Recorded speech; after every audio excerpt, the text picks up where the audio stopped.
Hilton brings you new ways to stay, with experiences that let you capture the glory days. Introducing the Graduate Hotels. Each inspired by local college towns, these stays are always original and never boring. Get in touch with traditions all across the country and enjoy a stay that's a class above the rest. Book at Graduate Hotels with Hilton Honors Points at Hilton.com. It's a win-win. Hilton, for the stay.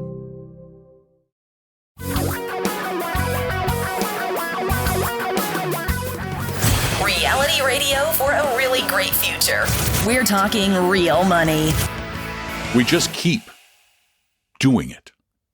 Almost every day, we do it because it's so important to you that we do it. What do? We talk about money.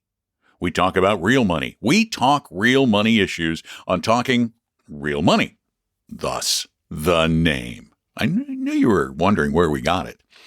Hi, everybody. I'm Don McDonald. Welcome to the show, the podcast, the Friday edition. At least that's when I record it and put it up on the various podcast services. Glad you're out there. Thanks for listening. We're going to talk about money. And today we're going to talk about, well, one, we're going to take some of your questions because we do that on Fridays. But I also want to talk about money and memory. Human beings occasionally need a little help memorizing things. So we invented a concept, a memorization concept. It's called mnemonics. We create a mnemonic. It's a stupid word for what we do.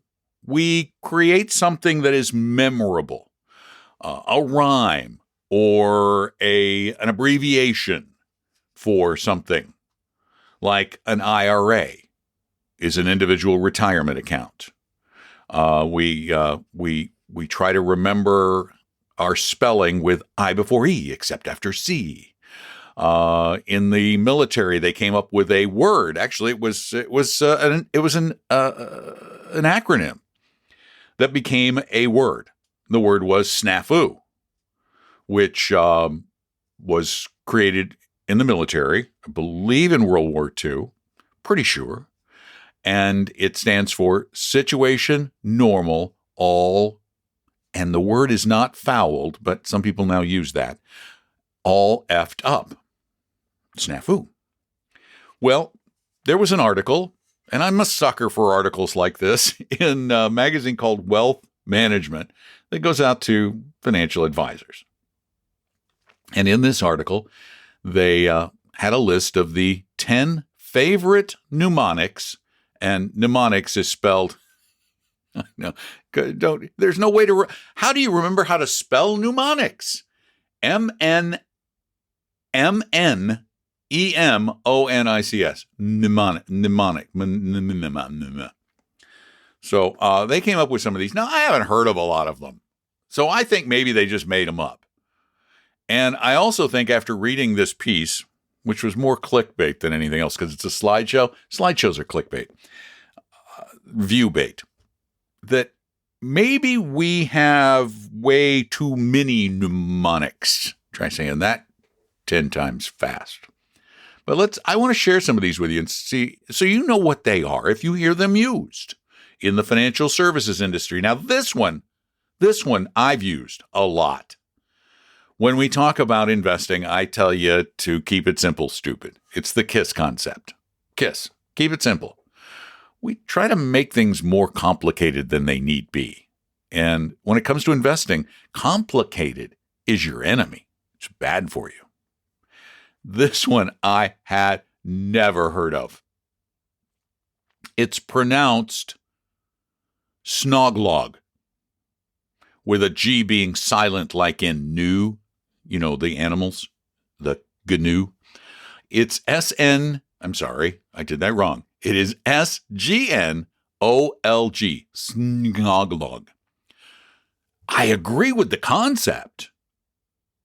I think it's a worthwhile saying. Short-term greed never outweighs long-term growth. That's actually a pretty powerful statement. You're not likely to do well in the short run, at least consistently. But if you do things the right way, you at least would have in the past made money long term. Concentrate on the long term, not the short run. So that's snoglug. Sounds like I have a cold when I say it. Then the third one they listed was Wilma. Wilma! Which it's to supposedly help advisors remember the big 5 retirement risks. Ready? Withdrawal rate. That's the rate at which you withdraw money in retirement.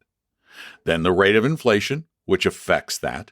Then your longevity, how long you're going to live. And they threw in for the M, which makes sense because of the high cost of this part of our life. What do you think M is? Yeah, medical expenses.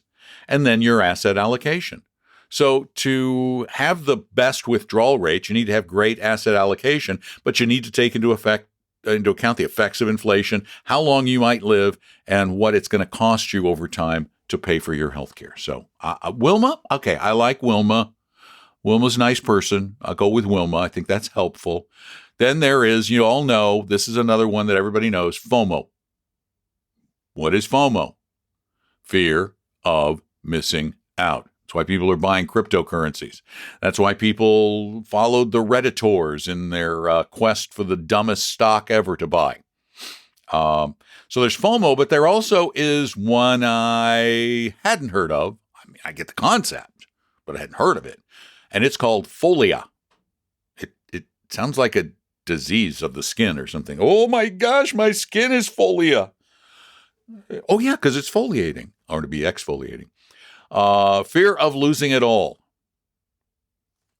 And it's what a lot of investors felt back in March 2020, they say, when the markets fell after the COVID scare. But look what's happened since. Aren't you glad you didn't suffer from folia back then? Well, some of you did. Again, here's another one. I don't even know why they needed an acronym for it. It's really not even a mnemonic. It's an acronym. Tanstful. See how worthless this word is? Tanstful. It sounds like something you do in Florida. Tanstful. But it's a stupid acronym, and it really is a stupid acronym for there ain't no such thing as a free lunch. Why don't you just say there ain't no such thing as a free lunch? Do we really need an acronym for that? I think we can remember that one. So I think that gets the dumbest one yet. That's good. Yeah, I like that one. I'm waffling on this one. I read it and I went, yeah, okay. The human condition. We have to take that into account when we're talking to people. But really, I mean, it almost sounds like a title for a reality show. The acronym is HALTS. HALTS, HALTS.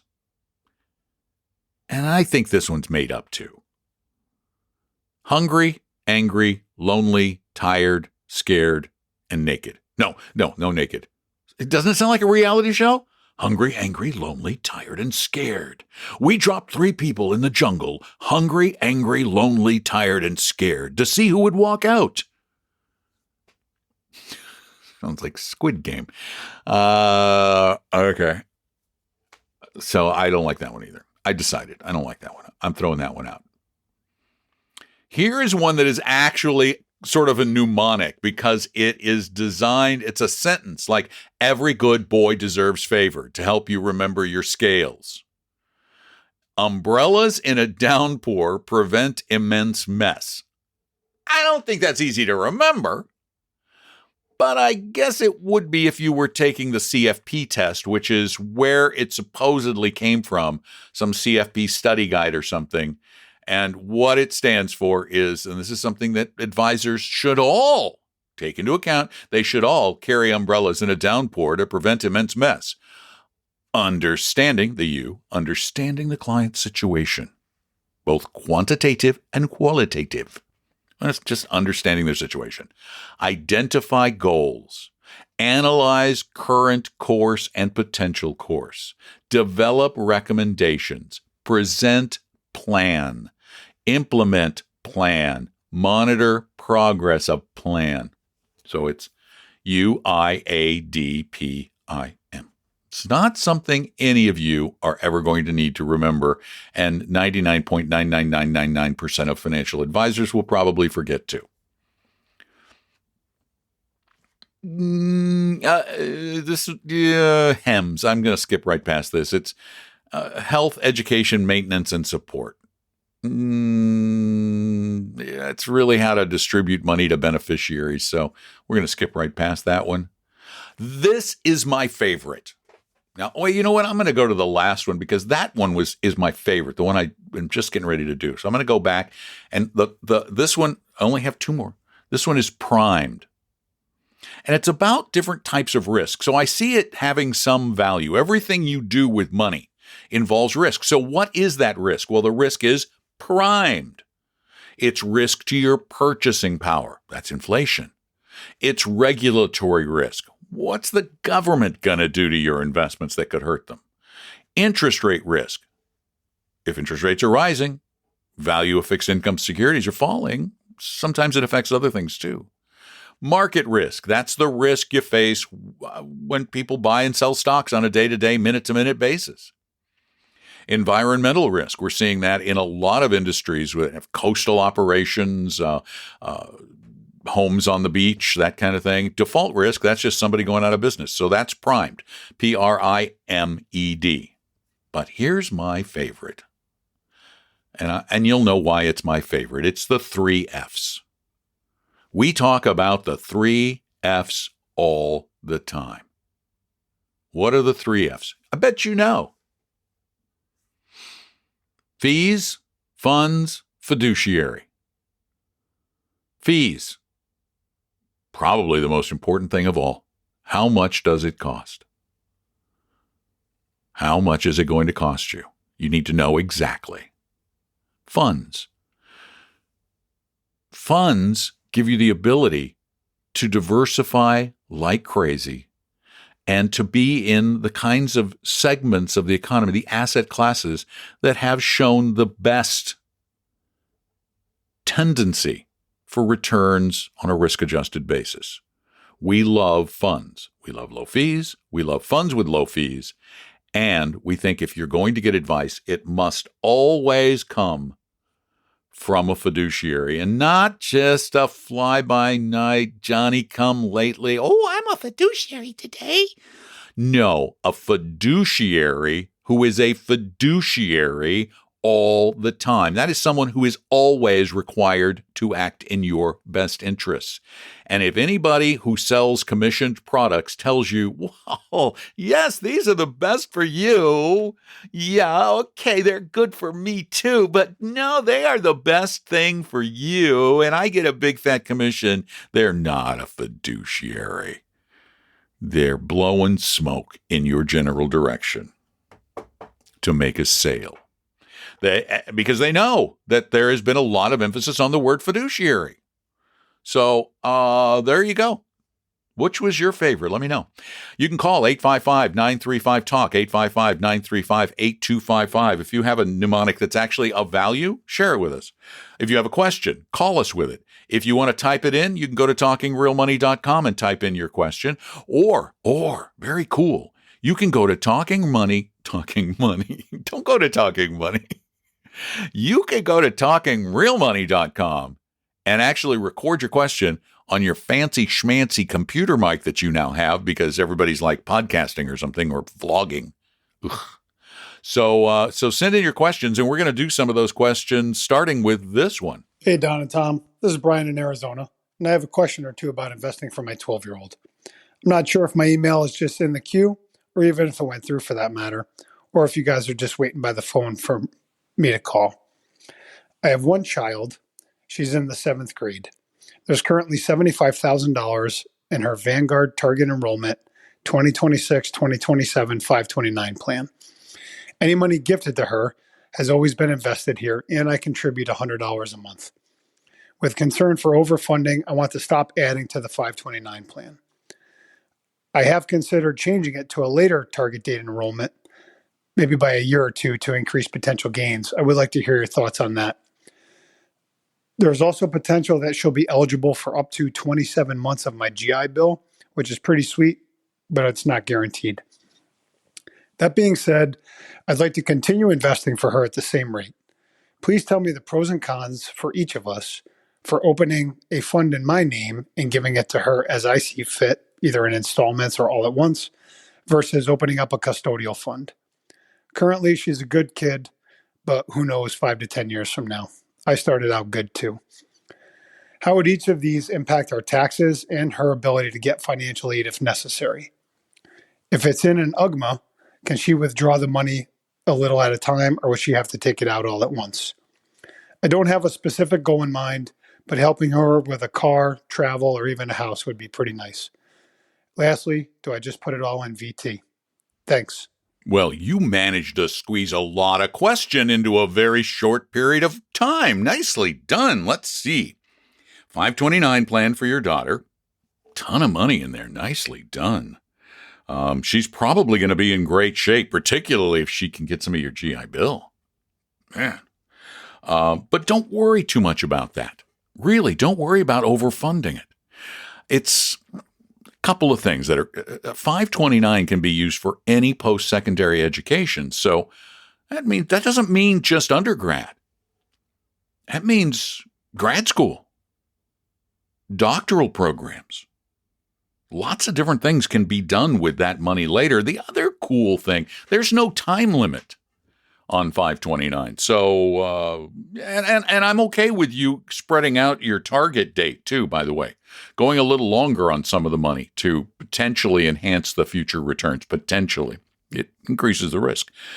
You know, your daughter may have a child someday, and you may want to help that child. And you're going to be, if your daughter doesn't use all the money in the 529 plan, you can put that in a really long-term plan, even if you don't have a grandchild yet, for that grandchild's future education. So you keep doing it. You got a great habit going. It's going to do wonders for her. You're not going to need to worry, by the way, about student aid as much. You know, if she qualifies for some scholarships, great, but you really shouldn't even worry so much about the student aid stuff. That's like letting the tail wag the dog. Tax considerations and aid considerations, those should all be secondary to the concept of just saving for the kids, which you've done a wonderful job, by the way, of doing. Now, as for the UGMA, the Uniform Gift to Minors account versus holding it in your own name, I think people make a mistake.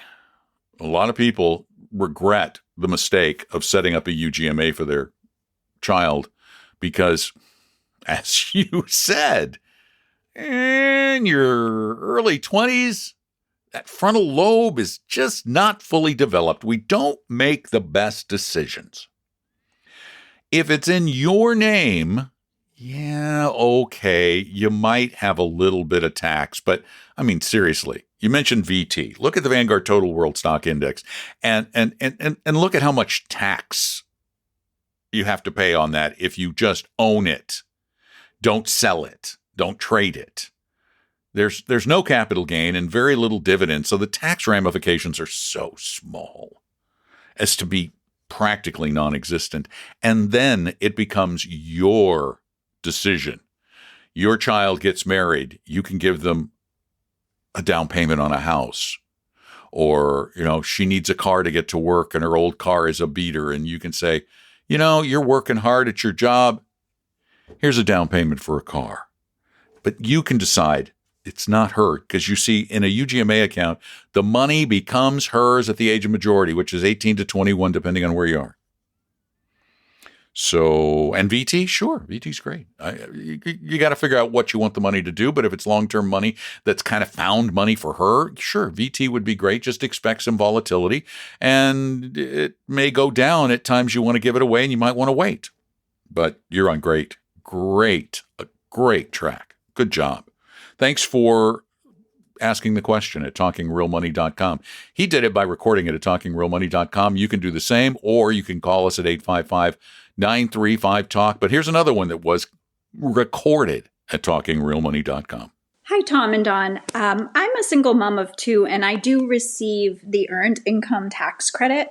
My question is regarding when my kids start to have a job and they earn a little bit of income. Does that income count as family income, and then will determine whether I qualify for the Earned Income Tax Credit, or is that separate? Right now, I invest in a Roth, and I don't know, like, if I should switch that, if if I go over the threshold, if I should switch that to traditional so that I still qualify for that credit, or if that their income is separate and I would do a different, I would file separately a different tax form. I know they'd have to make over a certain amount, but I didn't know if you knew that. I tried to find the answer online, but couldn't find that answer. So maybe me and maybe someone else out there wants to know this. Thank you very much. Bye-bye. Oh, tax law. Well, you should be in pretty good shape unless your child starts to make a lot of money.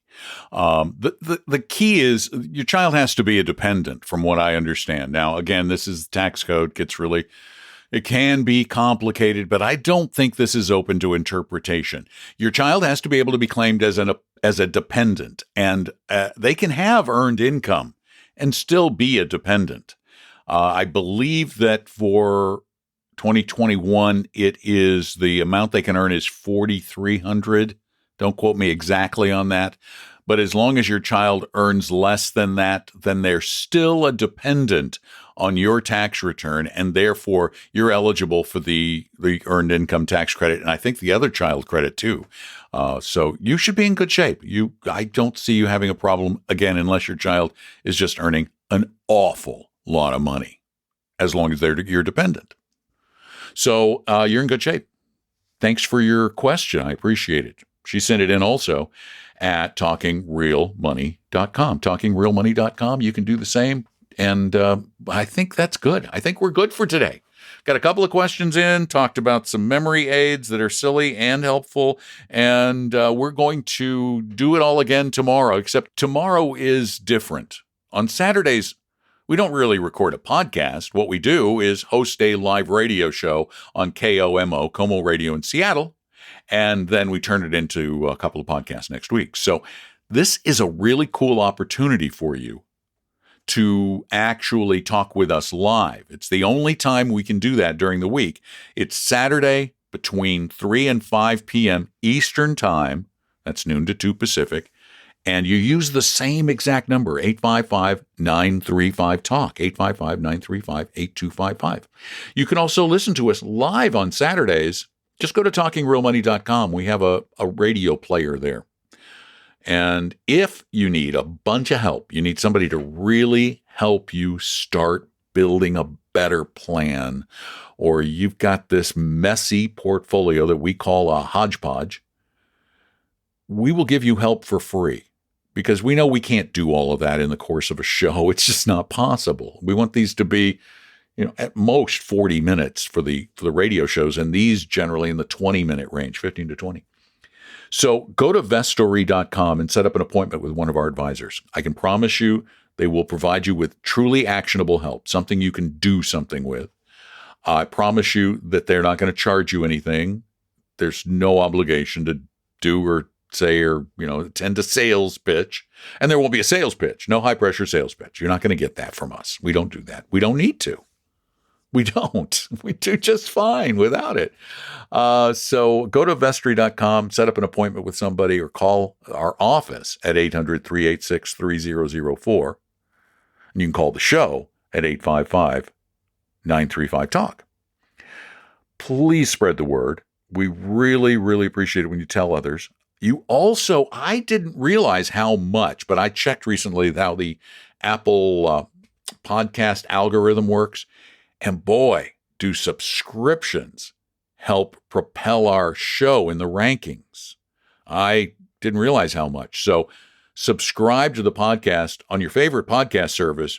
But even if you subscribe to it on your favorite podcast service and Apple's not it, subscribe on Apple Podcasts too, because they're the big ones. It's like, I think 65 to 70% of our listens come through Apple Podcasts. So thanks. Take care of yourselves. Have a great weekend. We'll keep doing what we can to hang out, read, and talk about real money. Talking Real Money. We hope you realize that the information provided on Talking Real Money is for educational and hopefully enjoyable purposes only. Providing personalized financial planning or investing advice takes time, so please consult with a really good fee-only fiduciary investment, tax, or legal advisor. We know a good one. Investing must always involve risk. In other words, you can and probably will lose money at times. Also, as much as you want it, no one can accurately, consistently predict the future. So past performance doesn't tell you a darn thing about what the future will bring. Unlike many other programs that say something similar, Talking Real Money is not trying to get you to buy or sell any financial products or securities. Instead, the program is provided as a public service by Vestry, a fee-only registered investment advisor. Thanks for listening, and please visit TalkingRealMoney.com for more information and disclosures. That's a wrap.